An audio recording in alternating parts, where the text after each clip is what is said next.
This investigation of the president was corrupt. The FBI and the Department of Justice were politicized and weaponized. And in my opinion, there are only two possibilities: that you were deliberately corrupt or woefully incompetent. And I don't believe you were incompetent.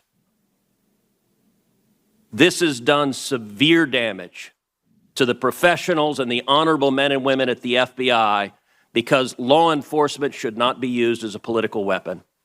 And that is the legacy you've left.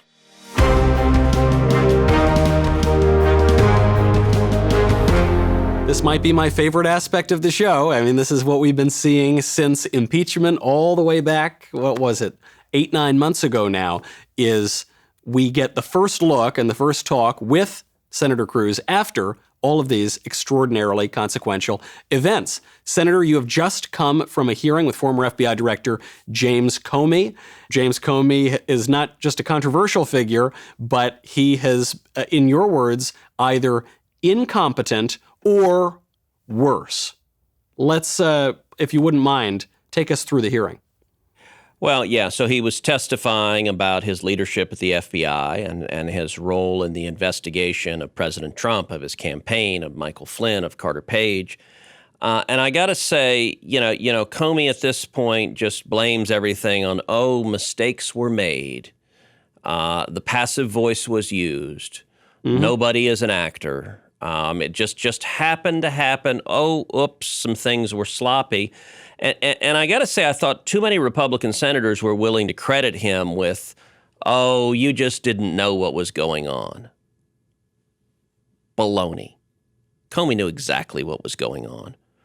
Comey, I believe, bears very direct responsibility for politicizing the FBI, for politicizing DOJ. And Obama and Biden used Comey and used Brennan to turn DOJ, CIA, FBI into political weapons to go after Trump. And I think Comey was complicit. The hearing today, which I just came from, I spent most of the morning over at the hearing, he's very good at dodging and weaving. He's slippery. He doesn't like to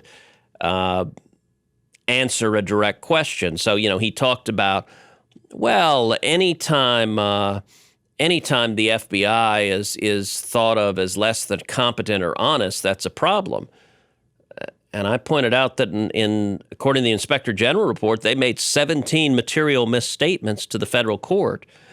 And he's like, that's competent and honest. And he said, it was honest at least. And I said, no, one of those was when an FBI lawyer who worked for you fraudulently altered a document from the CIA. He emailed the CIA and said, hey, is Carter Page a source for you? Because he's talking to the Russians, but if he's talking to the Russians on behalf of the CIA, that's very different than if he's running around with Russian agents. CIA said, he's a source for us. And the FBI lawyer fraudulently altered that email and added the words, is not a source, literally turned it to the opposite of what it said. I mean, reversed its meaning 180 degrees, and they used that as the basis for a submission to the federal court. Comey, being slippery as he is, said, no, that's not what the Inspector General concluded. And fortunately, I had the IG report right in front of me, so I pulled it over and read the damn quote from the report. And he had nothing to say on that. I like this dichotomy that you drew between incompetence and corruption. I think I think for so many people who are listening who don't have the time to go through all of the aspects of what this means for spying on the Trump campaign and the Russian collusion narrative and on and on and on. And it's complicated. It's hard to figure out. It is hard to figure out, and we know that bureaucracies are incompetent a lot of the time. So I think even a lot of us who are pretty conservative will say, okay, maybe we'll give them the benefit of the doubt. But what you're pointing to here is, one, the language that Comey uses, this passive voice, which he always uses, is designed to push away any sort of guilt. And we can read in the report that there was flagrant, intentional dishonesty. Yeah. A couple of additional observations. Comey at the hearing today and at the press all the time makes all these aspersions. Like he said at the hearing, I think the Russians have something on Trump. And mind you, he has no basis. He was leading the FBI. It used to be that you actually have something based on evidence rather than just making wild accusations. But listen, I know James Comey, not well, but I've dealt with him for a number of years. I think Comey was deeply, deeply political, small p political in the maneuvering. And I think Comey had delusions of grandeur. He worked in the J. Edgar Hoover building, which is the headquarters of the FBI. And I think he thought he was J. Edgar Hoover. I mean, Hoover famously abused the power of head of the FBI and basically blackmailed people, had, all sorts of incriminating information on lots of players. And I think Comey played a role in 2016 in torpedoing Hillary at the end and then in exonerating Hillary and going back and forth. And I think he was playing politics. And then I think he felt guilty about the role he played in Hillary. And I think he hated Trump. Yeah. And he was perfectly happy to have the FBI be a political weapon. And there needs to be accountability. People need to go to jail for breaking the law. And to date, they haven't. And I hope they do. Will they be held to account? I mean, I know we're having hearings at the Senate. We're having the investigation from the DOJ into all the mess that happened. Is there going to be some consequence to all of this, or are the nefarious players just going to run out the clock? Look, I pray they will. I don't know. I think Bill Barr is doing a terrific job. I think if anyone can ensure some accountability, it's Barr. That being said, it's been 4 years and there hasn't been much of any. And, one of the things I asked Comey about is he testified under oath and under penalty of perjury that he had never leaked to the press and that he'd never authorized anyone to leak to the press concerning this. Andrew McCabe, who was his deputy, has publicly stated that he leaked to the press and that Comey authorized him to do so and he knew about it. Mm-hmm. And so I asked Comey about it. I read the two statements. I said, look, these are directly contradictory. They can't both be true. So who's telling the truth? And Comey, again, under oath, reiterated that he'd never leaked and never authorized anyone to leak. McCabe's coming before the Judiciary Committee next week, and you better believe I'm going to ask him the same thing. One or the other is lying, and doing it in front of the Judiciary Committee is perjury that is punishable by prison term. Well, we'll obviously have to cover that next week. I want to get to the debates a little bit, and actually this ties directly in. One line that President Trump came back to last night is he said, there was an attempted coup. The previous administration spied on my campaign. They drove up this whole ridiculous narrative. They tried to impeach me over absolutely nothing. And so it's not a minor issue. It's not enough to just say, oh, well, that was a few years ago. We'll move on. This is an issue that gets to the heart of the integrity of our political system.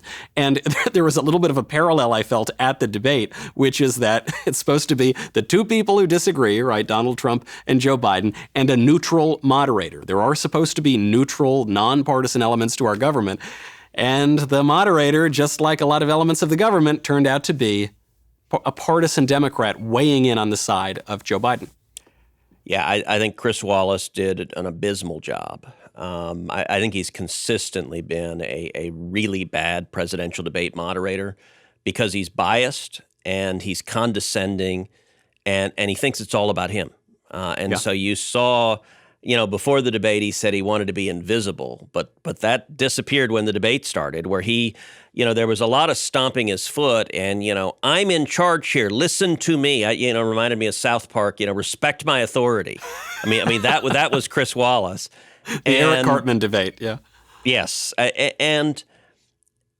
But he was also, look, a lot of people get confused because Wallace is on Fox News, and so they assume he must be a Republican or right of center. He's a liberal Democrat, and he's been, in the entire time I've been in the Senate, I've seen Wallace do it over and over again, that he attacks conservatives, that he carries water for the left. You saw with the questions, one of his questions to Trump was the New York Times hit piece on the taxes, which, conveniently, 2 days before the debate, entirely designed to be the attack on the debate. Now, mind you, the New York Times doesn't actually release the tax documents, so it's purely the Times' characterization of them. But Wallace does none of that to Biden. Apparently, there are no issues with Biden. Did you know that? There are no criticisms of Joe Biden. Lucky guy, huh? At times Wallace's questions were almost like, Mr. Vice President, are you more handsome or brilliant? Like it was, and his laughter, his snide comments. There is zero doubt for whom Chris Wallace is voting, that he is voting for Joe Biden.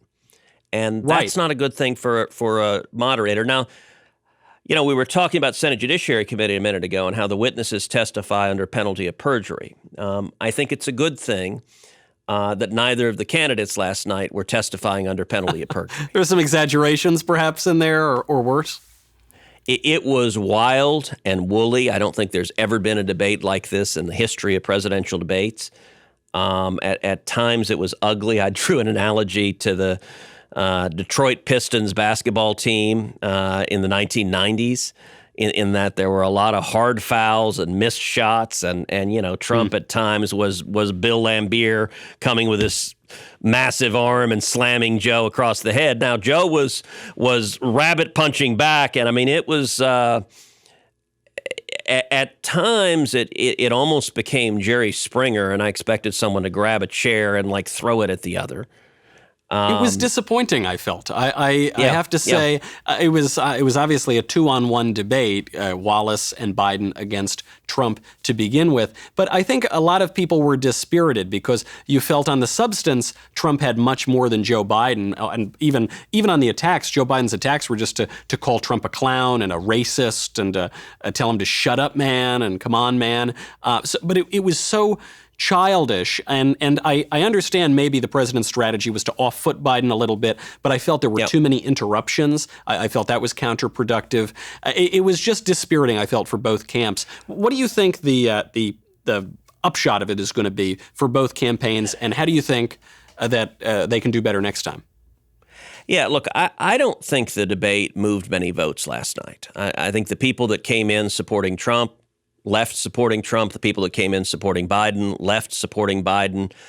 I don't think there were a whole lot of undecided voters whose views were changed. Both candidates had good moments in the debate. Trump, I think his best moment was when he called out Biden and he explained that Biden is supporting shutting down the economy, shutting down small businesses, shutting down restaurants, destroying jobs, shutting down schools. And Trump contrasted that, says he wants people to open, go back to work, go back to school. That was really important. And Biden didn't have a good response to that. Biden was trying to run away from his positions. I thought that was a very positive exchange. I also thought Trump was particularly good when on law enforcement. Joe made reference to being supported by law enforcement, and Trump said, really, name one law enforcement organization in all of America supporting you. And Joe just kind of blinked wide-eyed and had no idea. And then, of course, Chris Wallace jumped in and bailed Joe out. Wallace should have shut up and stayed out of it right then, and Trump should have been quiet and pressed it. It's one very powerful thing in a negotiation, in an interview, is silence. Silence. People hate silence. People want to fill silence with space. And the question Trump asked, name one law enforcement agency in the entire country that has supported you. I think if Trump had just simply looked at him and waited, and there had been 2, 3, 4, 5, 6 seconds of silence as Biden had no answer, it would have been really powerful. That being said, the point was made nonetheless. The point was made, and it was too bad that Chris Wallace jumped in. I mean, obviously, I guess that was what he was there for, was to go in and help the Democrat. But there is this basic rule in politics, I don't need to tell you this, which is that when your opponent is destroying himself, don't get in the way. There's no reason to interrupt that. Well, and by the way, another quick example, Joe Biden, he tried a couple of times to run away from some positions of the left. He pretended he didn't support packing the cord, or actually technically he said he wouldn't answer that question, which means, yes, he supports packing the cord.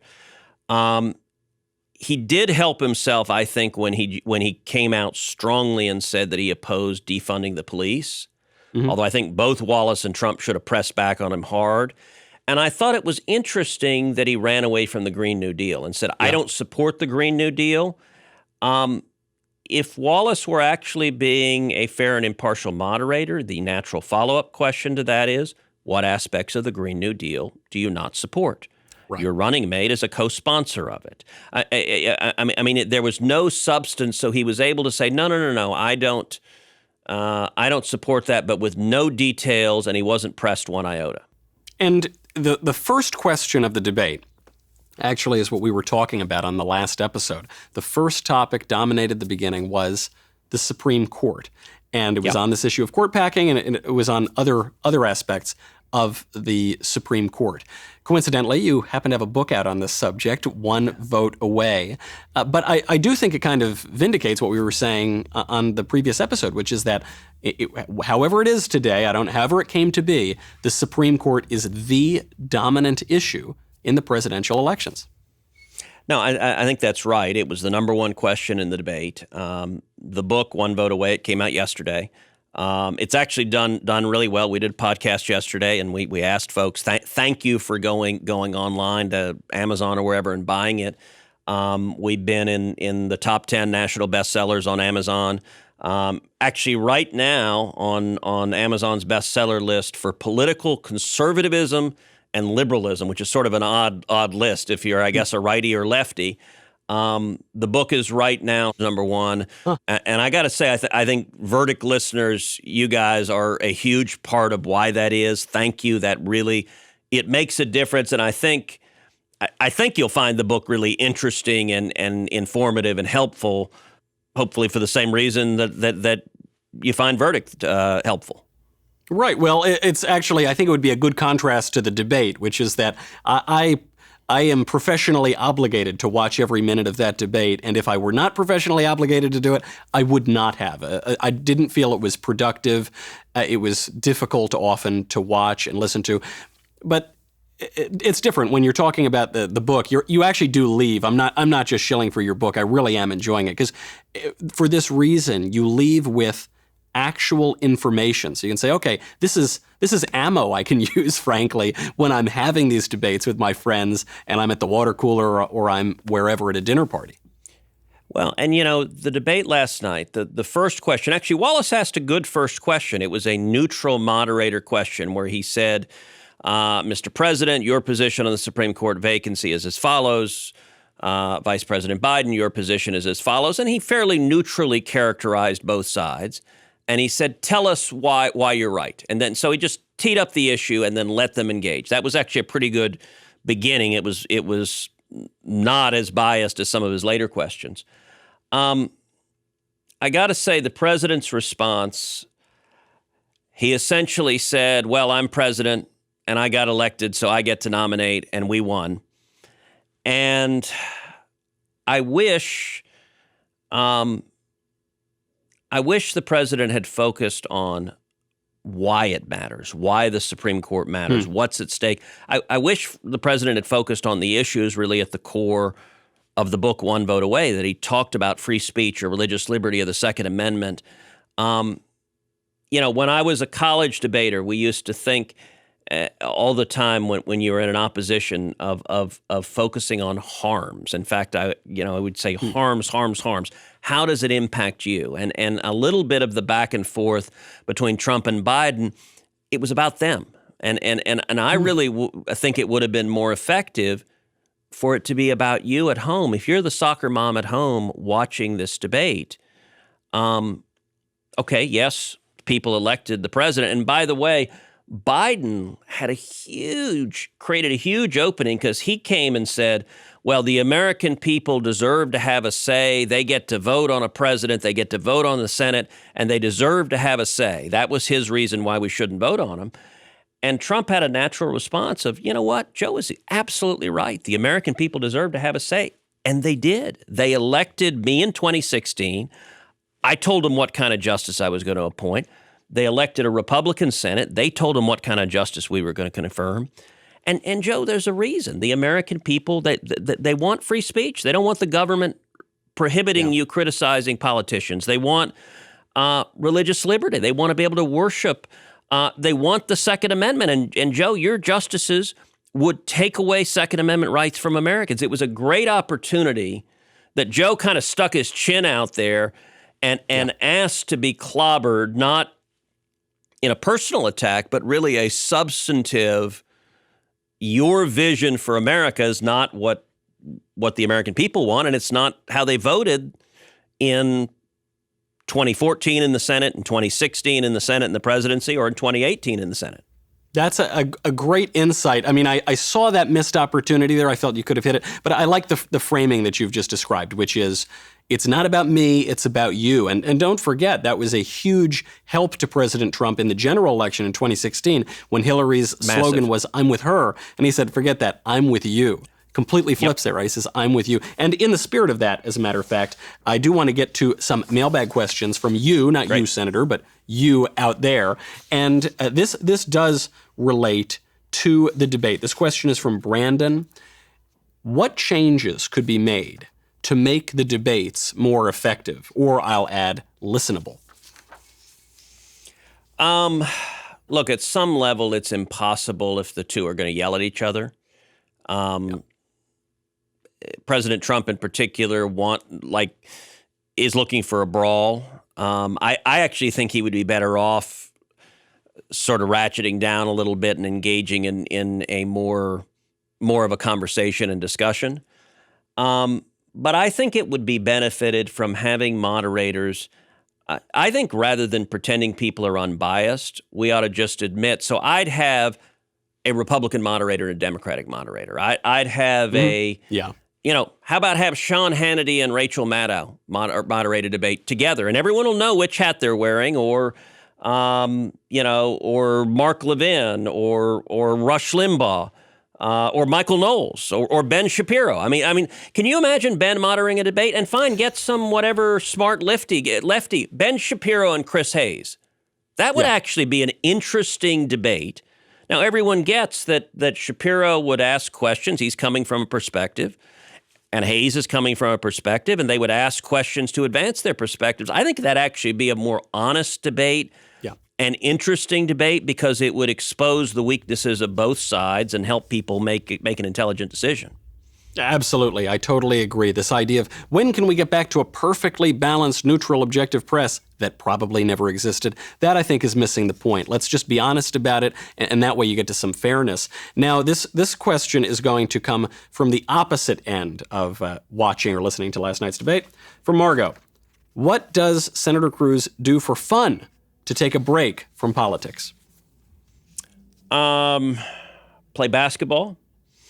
I love hoops. I played 2 hours of hoops yesterday, played 2 hours of hoops 2 days ago. I can barely walk because I turned 50 in a couple of months, so 4 to 5 hours of hoops is a bit too much. I like playing tennis. I love movies. I used to go to the movies at least once a week. I mean, I love being in the big movie theater.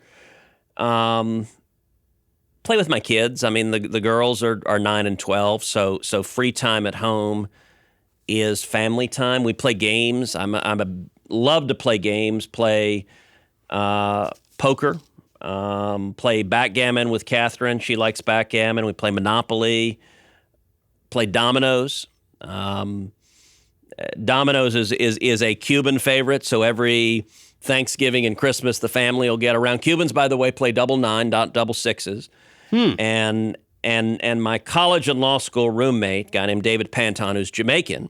In Jamaica, they play a lot of dominoes as well. They play double sixes, and David came to visit the house a couple of months ago when Heidi was out of town, and so we just had kind of a boys' weekend hanging out. And a couple other guys came over, and we played dominoes at the dining room table. And that particular time, David's a very good dominoes player. I happened to win that particular night. And so I called up my dad. My dad is a very good dominoes player too. And I called up and I said, Dad, and my father knows David really well. And I said, Dad, you really need to comfort David right now. And actually, I want to ask you to pray for him because, he just flew all the way to Houston and he just got humiliated at dominoes and he's hurting. And so Dad, and I have him on FaceTime, and I said, Dad, I'm asking you to commiserated. My father had just finished playing dominoes with my cousin, and my dad happened to have won too. And so my father he said, you know what, we ought to get David and Marino together, and they can commiserate on what it's like to need to study dominoes more. So it was not, we weren't showing a whole lot of compassion at that moment. Senator, I've got to tell you, while I'm picturing you playing dominoes at the table, all I'm picturing is you guys lining them all up and then you push one down and they all, that's I don't know how to play dominoes. That's all I know how to do with them. But it creates a much funnier image. I noticed you left one thing off the list, which is my favorite hobby that we've ever done together. The cigars. Where are the cigars? It doesn't make the top 10? So when I play poker, I love to smoke cigars. Okay. All right, a funny Heidi story. When Heidi and I were engaged, I used to host a regular poker night, and my buddies would come over at the dining room table, and we'd play poker, and we'd smoke cigars sitting at the dining room table. And they were like, man, your girlfriend or your fiance is amazing. Like, I can't believe she let you smoke inside. And I'm just like, yeah, that's, well, you know what? That's just how cool it is. She's amazing. And we got married May 27th, 2001. We're coming up on our 20th anniversary. We literally get back from the honeymoon. I'm getting ready to host a poker game. She says, get the damn cigars outside. You're never to smoke it inside again. And I never have. It's been 20 years since I've been able to smoke a cigar inside. So sometimes the engagement rules are different from the marriage rules, I could see that. It's sort of it changes like that. I suppose marriage is about sacrifice. Good though to be able to take a moment to relax, even if you have to do it outside now, to have a little bit of fun because a lot to celebrate. Congratulations on the book going so far up the list, and be sure for everyone to go out there and get a copy of One Vote Away. I promise it will be a substantive distraction from all the madness that you're going to be getting in the media for the next couple months of the presidential cycle. We're going to be back, forgetting about our relaxation, we're going to be back talking about all of that. Obviously a lot coming up. But in the meantime, I'm Michael Knowles. This is Verdict with Ted Cruz.